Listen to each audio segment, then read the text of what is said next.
बांग्लादेश इन दिनों गंभीर संकट से गुजर रहा है। सड़कों पर हिंसा, पुलिस से झड़प, जलते वाहन और डर का माहौल इस मुल्क में साफ देखा जा सकता है।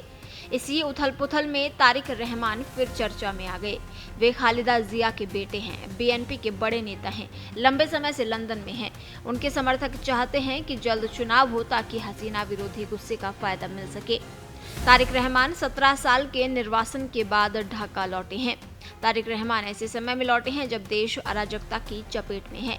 बांग्लादेश में जब से शेख हसीना की चुनी हुई सरकार का तख्ता पलट हुआ है, उस वक्त से ही अल्पसंख्यक समुदाय, खासकर हिंदुओं के खिलाफ हिंसा की घटनाएं काफी बढ़ गई हैं। युवा नेता शरीफ उस्मान हादी की हत्या के बाद तो हिंदुओं की सरेआम मॉब लिंचिंग कर दी गई है।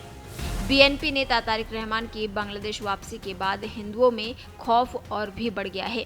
इस बीच हिंसा और लूटपाट से खौफजदा बांग्लादेश के हिंदुओं ने भारत से सीमा को खोलने की अपील की है ताकि वे अपनी जान बचा सके।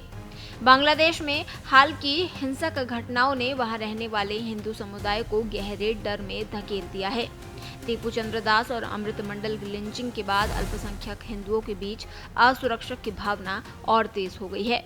हालात ऐसे बनते जा रहे हैं कि कई हिंदू परिवार खुद को फंसा हुआ महसूस कर रहे हैं और भारत से सीमाएं खोलने की अपील कर रहे हैं ताकि संकट के समय उनके पास बच निकलने का रास्ता हो।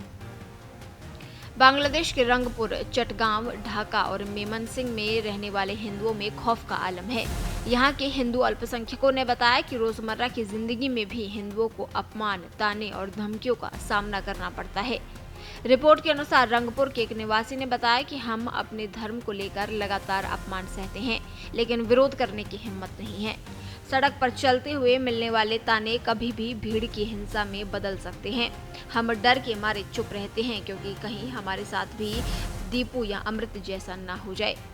उन्होंने कहा कि सबसे बड़ी चिंता ये है कि अगर आने वाले चुनाव के बाद बांग्लादेश नेशनलिस्ट पार्टी यानी बीएनपी सत्ता में आती है तो हालात और खराब हो सकते हैं, क्योंकि इस पार्टी को अल्पसंख्यकों के प्रति सख्त रवैया रखने वाला माना जाता है। ढाका में रहने वाले एक अन्य हिंदू ने बताया कि दीपूदास की लिंचिंग ने हमें झकझोर दिया। ऊपर से बीएनपी नेता तारिक रहमान की बांग्लादेश में वापसी की खबरें डर बढ़ा रही हैं। अगर बीएनपी सत्ता में आई तो हमारे लिए मुश्किलें और बढ़ेंगी। शेख हसीना की अवामी लीग ही अब तक हमारे लिए ढाल बनी हुई थी। इन घटनाओं का असर भारत में बसे उन शरणार्थी इलाकों में भी महसूस किया जा रहा है जहां पूर्वी पाकिस्तान से आए हिंदू परिवार दशकों पहले आकर बसे थे। महाराष्ट्र के गढ़चिरौली और चंद्रपुर और छत्तीसगढ़ के पंखांजूर जैसे इलाकों में रहने वाले लोग भी बांग्लादेश के हालात पर नजर बनाए हुए हैं। लोगों का मानना है कि भारत ही एकमात्र देश है जहां बांग्लादेश के हिंदू संकट के समय उम्मीद कर सकते हैं, लेकिन सीमाएं बंद हैं। अगर हालात ऐसे ही रहे तो और हिंदुओं की जान जाएगी। हम सीमा पर प्रदर्शन की योजना बना रहे हैं।